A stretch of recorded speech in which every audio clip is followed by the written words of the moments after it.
तृतीय श्रेणी कुनी कुनी पिला माने आज आम ये भिडियो तुम 2025 रे हवाक जाउथिबा वृत्ति परीक्षा पाई साहित्य किछि प्रश्न आम आलोचना करिबा।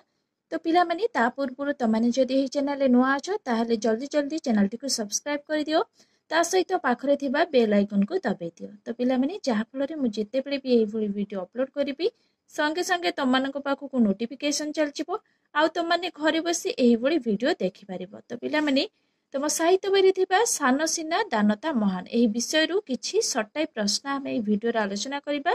तो पिला माने आमे आउ समय नष्ट न करी देखिबा एबे प्रथम प्रश्न कोन अछि। प्रथम प्रश्न पिला माने मंदिरटी केउठी तोड़ा हैला। तो पिला माने मंदिरटी केउठी तोड़ा होइतिला। ऑप्शन अछि महानदी मुहाण रे, चंद्रभागा मुहाण रे, बैतरणी कूड़ रे ना ब्राह्मणी कूड़ रे। तो पिला माने केउठारे मंदिरटी तोड़ा होइतिला ना चंद्रभागा मुहाण रे हैला। यार सठिक उत्तर हम चंद्रभागा मुहाण रे मंदिरटी तोड़ा होइथिला। ऑप्शन बी हम सठिक उत्तर। 2 नंबर प्रश्न पिला माने देखिबा कोणार्क मंदिर किए तोड़ाइथिले। तो पिला माने कोणार्क मंदिर किए तोड़ाइथिले बहुत इंपोर्टेंट अछि क्वेश्चन टी। ऑप्शन अछि पुरुषोत्तम देव, लांगुला नरसिंह देव, प्रताप रुद्र देव, मुकुंद देव। ताहले पिला माने सठिक उत्तर हेबो लांगुला नरसिंह देव।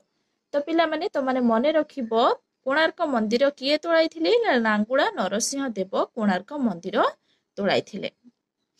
3 नंबर प्रश्न पिला माने देखिबा कोन होइची मु 7 दिन समय देउछि ए कथा किए कहिसंती। तो पिला माने मु 7 दिन समय देउछि ए कथा किए कहउछंती। ऑप्शन अछि विशु महाराणा, लांगुला नरसिंह देव, 1200 बढी ना धर्मा। तो ए कथा किए कहिथिले पिला माने लांगुला नरसिंह देव ही कहिथिले ए कथा। ऑप्शन बी हे जीव सठिक उत्तर कोन ना लांगुला नरसिंह देव कहिथिले जे मु 7 दिन समय देउछि। तो पिला माने मने रखिबो बहुत इंपोर्टेंट एगुडी सब। 4 नंबर प्रश्न तू आज हमर मान रखिदेलु ए कथा किए कहिसंती। तो पिला माने तू आज हमर मान रखिदेलु ए कथा किए कहिसंती। ऑप्शन अछि धर्मा, लांगुला नरसिंह देव ना विशु महाराणा ना 1200 बढई। तो पिला माने ए कथा किए कहिथिला विशु महाराणा ही कहिथिला हैला। तू आज हमर मान रखिदेलु विशु महाराणा ता पुओ धर्मपद को कहिथिला। ऑप्शन सी हे जीव सठिक उत्तर। महत्व कार्य रे जीवन देबा केते जनक भाग्य रे घटे ए कथा किए कहिसंती। ऑप्शन अछि 1200 बढई, लांगुला नरसिंह देव, विशु महाराणा, धर्मा। तो पिला माने ए कथा धर्मा ही कहिथिला हैला। मने रखिबो विशु महाराणा को पुत्र धर्मा ही ए कथा कहिथिला। कोन कहिथिला ना महत्व कार्य रे जीवन देबा केते जनक भाग्य रे घटे। 5 नंबर ऑप्शन डी हेबो सठिक उत्तर। 6 नंबर प्रश्न देखिबा कहा पाई धर्मा जीवन देला। तो पिला माने कहा पाई धर्मा जीवन देला। ऑप्शन अछि राजांक पाई, लोकमानंक पाई, जाति भाईंक पाई, बापांक पाई। तो पिला माने कहा पाई धर्मा जीवन देथिला ना जाति भाईंक पाई हैला। जाति भाईंक पाई धर्मा जीवन देथिला। 7 नंबर प्रश्न पिला माने कोन अछि देखिबा एठी। 7 नंबर प्रश्न 1200 बढईर दाय ना पुअर दाय किए कहिथिले ए कथा। ऑप्शन अछि धर्मा, राजा, 1200 बढई, विशु महाराणा। तो पिला माने 1200 बढईर दाय ना पुअर दाय ए कथा किए कहिथिले ना 1200 बढई कहिथिले ना। मने रखिबो एटा बहुत इंपोर्टेंट अछि ए क्वेश्चन टी बारंबार आछि तमनक परीक्षा रे। 1200 बढईर दाय ना पुअर दाय ए कथा 1200 बढई कहिथिले। नेक्स्ट क्वेश्चन कोणार्क मंदिर रो मुंडी मारिला किए। तो पिला माने कोणार्क मंदिर रो मुंडी किए मारिथिला। ऑप्शन अछि विशु महाराणा, 1200 बढई, धर्मा, लांगुड़ा नरसिंह देव। ताहले पिला माने कोणार्क मंदिर रो मुंडी किए मारिथिला धर्मा ही मारिथिला। ऑप्शन सी हे जीव सठिक उत्तर। 9 नंबर प्रश्न देखिबा ना डाक कहिले कोन बुझुछ। तो पिला माने ना डाक कहिले त माने कोन बुझुछ। ऑप्शन अछि जणा सुना, ना धरी डाक पकाइबा, ना डाकिले नाही कहिबा, ना डाकी डाकी ना कहिबा। ताहले पिला माने ना डाक कहिले कोन बुझुछ माने जणा सुना डाक हैला। ना डाक हैला माने ना डाक कहिले जणा सुना ना को बुझाउछि। तो पिला माने एटा होछि ऑप्शन ए हे जीव सठिक उत्तर। तो माने मने रखिबो पिला माने बहुत इंपोर्टेंट अछि ए सब क्वेश्चन त मानक पई। 10 नंबर क्वेश्चन कोन अछि देखिबा सूर्य मंदिर निर्माण रे केते वर्षर राजस्व खर्च होइतिला। तो पिला माने ऑप्शन अछि 11 वर्ष, 12 वर्ष, 16 वर्ष, 15 वर्ष। ताहले यार सठिक उत्तर हे जीव 12 वर्ष पिला माने सूर्य मंदिर निर्माण रे 12 ବର୍ଷର ରାଜସ୍ୱ ଖର୍ଚ୍ଚ ହୋଇଥିଲା। 11 ନମ୍ବର ପ୍ରଶ୍ନ ସୂର୍ଯ୍ୟ ମନ୍ଦିରରେ କେତୋଟି ଘୋଡ଼ା ଯୋଖା ଯାଇଥିଲା? ତ ପିଲାମାନେ ସୂର୍ଯ୍ୟ ମନ୍ଦିରରେ କେତୋଟି ଘୋଡ଼ା ଯୋଖା ଯାଇଥିଲା? ଅପସନ୍ ଅଛି 24ଟି, 12ଟି, 5ଟି, 7ଟି। ତାହେଲେ ପିଲାମାନେ ସଠିକ ଉତ୍ତର କଣ ହେବ କହିଲ? କୁହ। ସଠିକ ଉତ୍ତର ହେବ 7ଟି ହେଲା। 12 ନମ୍ବର ପ୍ରଶ୍ନ ପିଲାମାନେ କେଉଁ କଥାଟି ଠିକ ନୁହେଁ? ତ କେଉଁ କଥାଟି ଠିକ ନୁହେଁ ଦେଖିବା। ଅପସନ୍ ଏ ରେ ଅଛି ସେତେବେଳେ କାରିଗର ମାନେ ପଥରରେ ସୁନ୍ଦର ସୁନ୍ଦର ମୂର୍ତ୍ତି ଗଢୁଥିଲେ। ପଥର ଯୋଡ଼ିବା ପାଇଁ ଚୂନ ବ୍ୟବହାର କରୁଥିଲେ। ମନ୍ଦିର ଦେହରେ ଜୀବନ୍ତ ମୂର୍ତ୍ତି ସବୁ ଆଙ୍କି ପାରୁଥିଲେ। ନା କଣ ଧରମାର ଜୀବନ ରକ୍ଷା ପାଇଁ 1200 ବଢ଼େଇ ପ୍ରାଣ ବଳି ଦେବାକୁ ଚାହିଁଥିଲେ। ତ ପିଲାମାନେ ଆ ଭିତରୁ କୋଉଟା ହବ କହିଲ? କୁହ।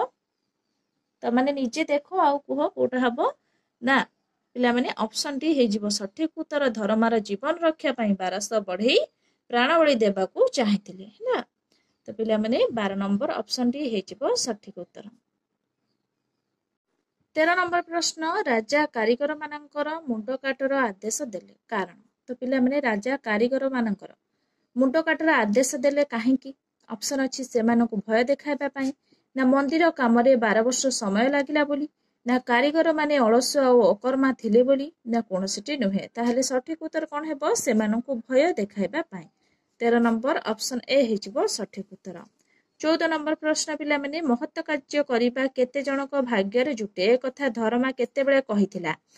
ଅପସନ୍ ଅଛି ଦଧିନଉତି ବସାଇଲା ବେଳେ, ଦଧିନଉତି ବସାଇ ସାରିବା ପରେ, ନା ବାପାଙ୍କ ଆଖିରେ ଲୁହ ପୋଛି ଦେବାକୁ ଯାଇ, ନା 1200 ବଢ଼େଇ ମନ ଦୁଃଖରେ ବସିଥିଲା ବେଳେ। ତ ପିଲାମାନେ ବାପାଙ୍କ ଆଖିରୁ ଲୁହ ପୋଛି ଦେବାକୁ ଯାଇ ସେଇଠୁ ଧରମା କଣ କହିଥିଲା? ନା ମହତ କାର୍ଯ୍ୟ କରିବା କେତେ ଜଣଙ୍କ ଭାଗ୍ୟରେ ଜୁଟେ ଏ କଥା ହିଁ ସେ କହିଥିଲା।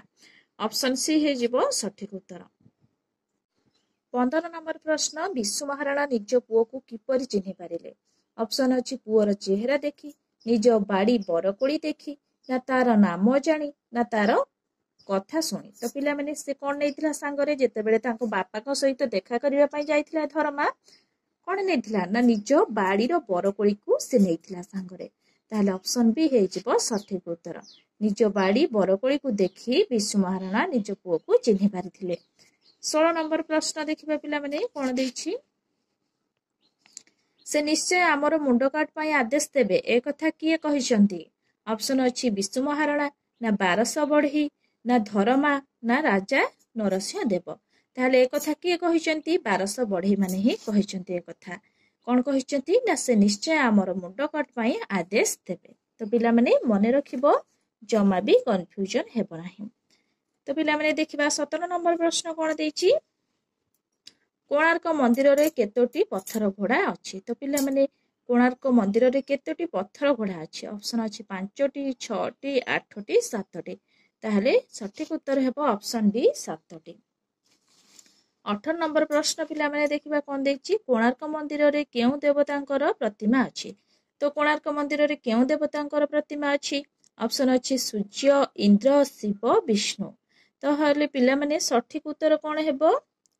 ସୂର୍ଯ୍ୟ ହେଲା। ମନେ ରଖିବ, କୋଣାର୍କ ମନ୍ଦିରରେ ସୂର୍ଯ୍ୟ ଦେବତାଙ୍କର ପ୍ରତିମା ଅଛି, ମାନେ ସୂର୍ଯ୍ୟ ଦେବତାଙ୍କୁ କୋଣାର୍କ ମନ୍ଦିରରେ ପୂଜା କରାଯାଏ। ଅପସନ୍ ଏ ହେଇଯିବ ସଠିକ ଉତ୍ତର। 19 ନମ୍ବର ପ୍ରଶ୍ନ ଦେଖିବା। 19 ନମ୍ବର ପ୍ରଶ୍ନ ପିଲାମାନେ କଣ ଦେଇଛି?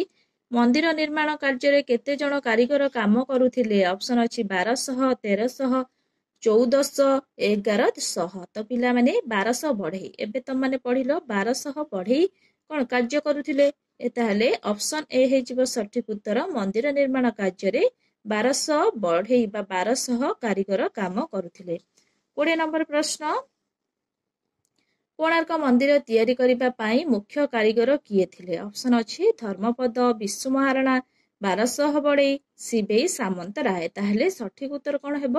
ବିଶୁ ମହାରଣା। ତ ପିଲାମାନେ କୋଣାର୍କ ମନ୍ଦିର ତିଆରି କରିବା ପାଇଁ ମୁଖ୍ୟ କାରିଗର କିଏ ଥିଲେ?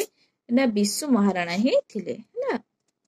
ତ ପିଲାମାନେ ମନେ ରଖିବ ବିଶୁ ମହାରଣା। ଅପସନ୍ ବି ହେଇଯିବ ସଠିକ ଉତ୍ତର। 21 ନମ୍ବର ପ୍ରଶ୍ନ ତୁ ଆଜି ମୋର ମାନ ମହତ୍ଵ ରଖିଦେଲୁ ଏ କଥା କିଏ କାହାକୁ କହିଛନ୍ତି?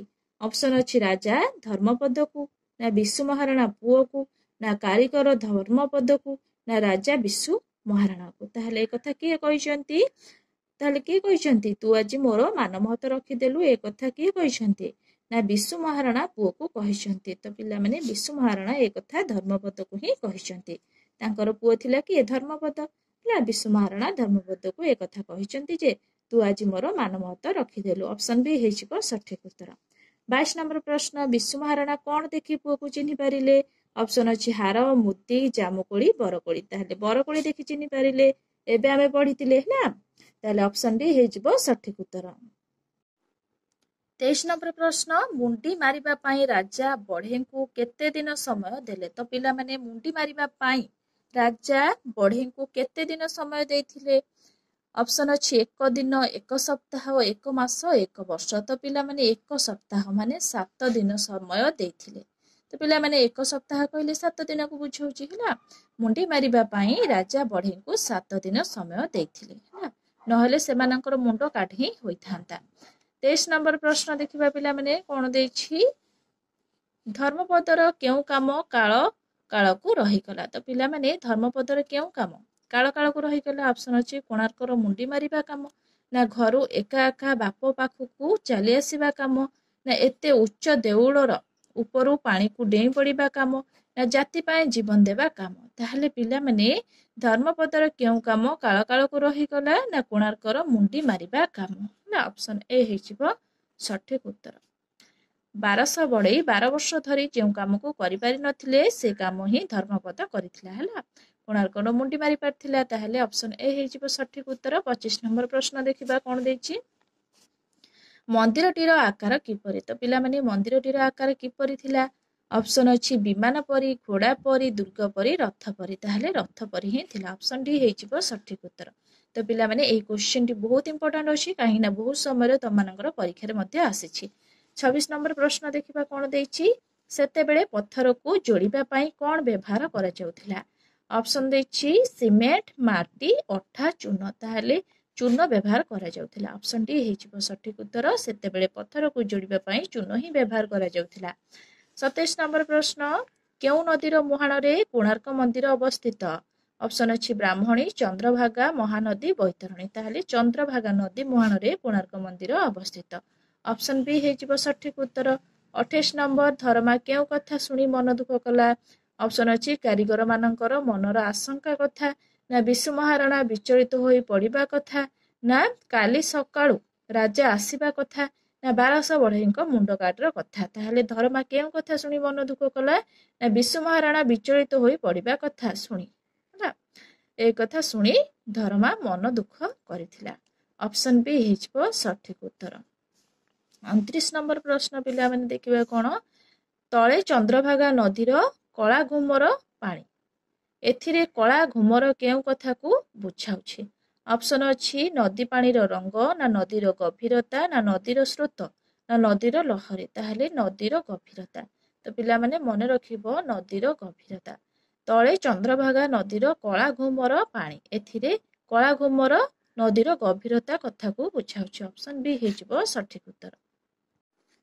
30 ନମ୍ବର ପ୍ରଶ୍ନ, ରାଜା ନରସିଂହ ଦେବ କାହାର ପୂଜା ପାଇଁ ମନ୍ଦିରଟିଏ ତୋଳାଇବାକୁ ଚାହିଁଲେ? ତ ପିଲାମାନେ କାହାର ପୂଜା ପାଇଁ? ଅପସନ ଅଛି କୃଷ୍ଣଙ୍କ ପୂଜା ପାଇଁ, ନା ଚନ୍ଦ୍ରଙ୍କ ପୂଜା ପାଇଁ, ନା ଶିବଙ୍କ ପୂଜା ପାଇଁ, ନା ସୂର୍ଯ୍ୟଙ୍କ ପୂଜା ପାଇଁ। ତ ପିଲାମାନେ ସୂର୍ଯ୍ୟଙ୍କ ପୂଜା ପାଇଁ ହେଲା। ରାଜା ନରସିଂହ ଦେବ ସୂର୍ଯ୍ୟଙ୍କ ପୂଜା ପାଇଁ ମନ୍ଦିରଟିଏ ତୋଳାଇବାକୁ ଚାହିଁଥିଲେ। ତାହେଲେ ଅପସନ ଡି ହେଇଯିବ ସଠିକ ଉତ୍ତର। ତ ପିଲାମାନେ ଏବେ ଆମେ ସାହିତ୍ୟର କିଛି ପ୍ରଶ୍ନ ଆଲୋଚନା କରିସାରିଛନ୍ତି। ନେକ୍ସଟ କ୍ଲାସରେ ଆମେ ଜଣ ଅଜଣରୁ କିଛି ପ୍ରଶ୍ନ ଆମେ ଆଲୋଚନା କରିବା। ତ ପିଲାମାନେ ତା ପୂର୍ବରୁ ତମମାନଙ୍କୁ ଯଦି ଏହି ଭିଡିଓଟି ଭଲ ଲାଗିଥିବ ତାହେଲେ ନିହାତି ଭାବରେ ଲାଇକ୍, ସେୟାର, ସବସ୍କ୍ରାଇବ କରିବାକୁ ଜମା ବି ଭୁଲିବନି। Thank you.